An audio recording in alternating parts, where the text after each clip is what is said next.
Hi guys, there are two major problems with this approach to immigration from the government. First of all, they're allowing Nigel Farage to set the narrative. And second, they want to engage in performative cruelty, not to create a deterrent, but to pander to the worst people in society. And here we have the evidence of that.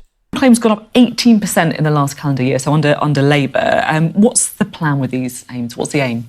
Well, we know that those applications are going up in the UK, and that's set against them reducing across Europe. So something different is going on in our country. We know that Britain is seen as a golden ticket, that people want to get to our country. Of course, we're the best country in the world. That doesn't surprise us. But they also think that they are going to be able to access the welfare system, access housing.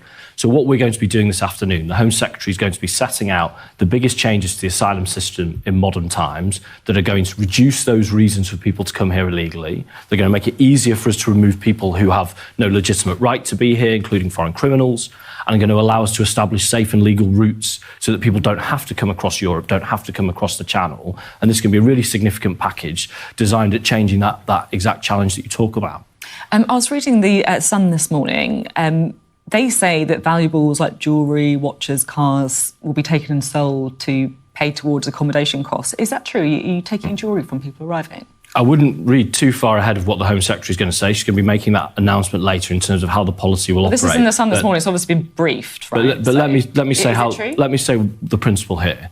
At the moment, the British public pay billions of pounds a year so that those seeking asylum or those who've already failed in their applications can be supported in their accommodation and their living. It is right that if people have money in the bank, if people have assets like cars, like e-bikes, they should be contributing. No, we're not going to be taking people's heirlooms off them at the border, but we do want, there's an individual, for example, who's getting £800 a month sent to him. He's got himself an Audi. People have cars, people have e-bikes. If those are assets, they should contribute to them.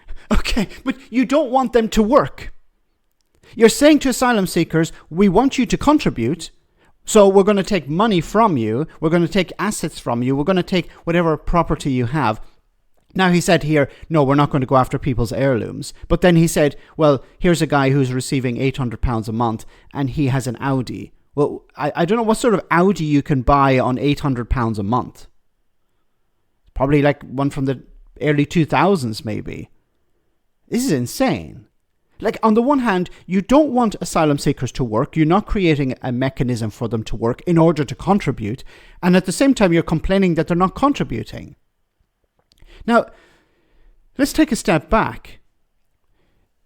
When the Conservatives were in charge, they made it more difficult for people to come in via safe routes, via the legal route. So they closed off a lot of access to the visa system. Now, the Labour government, when they took over, did not scrap that. They doubled down.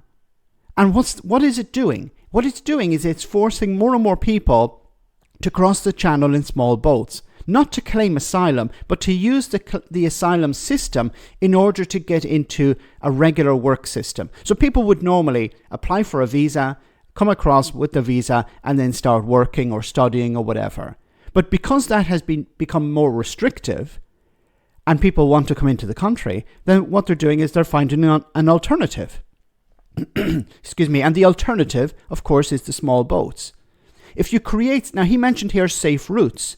I'm a bit skeptical of that, because a safe route... Why didn't you support safe routes at the beginning? Because if you create more safe routes, then fewer people will cross the Channel in small boats. And you'll be able to take this issue off the table. I don't know what's going to be in this plan. But then finally, this information about taking people's heirlooms was leaked to the Sun newspaper. Just let that marinate in your mind for a moment. There are people within Number 10 or within the government who are leaking information to right-wing newspapers. Not to the media in general, but to right-wing newspapers. Now, I can only come to the conclusion that this is not about deterrence. This is about pandering.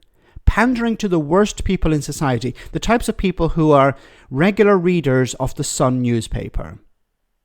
People who are foaming at the mouth whenever the word immigration is brought up. So the government is now leaking information to those people, indirectly to those people, through these right-wing newspapers. Once again, this is not leaking information to the media in general. It's to the Sun newspaper.